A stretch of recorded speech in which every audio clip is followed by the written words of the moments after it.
Используя там площадку Сирии тем, что используя вот те, в том числе жертвы среди мирного населения, в том числе постановки, которые бывали, мы видели, да, там уже наши разные каналы, в том числе мировые, показывали, как где-то там в мирном арабском государстве постановки делают там, потом это забрасывают, как будто это в Сирии.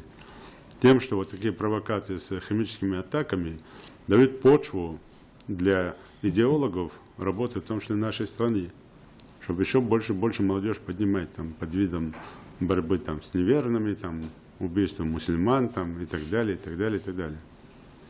И вот эта идеология, она распространяется посредством вот этих всех фактов, которые происходят.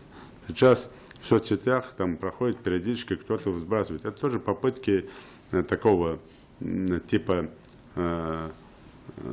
соучастия, а никто с этими людьми беседу не провел.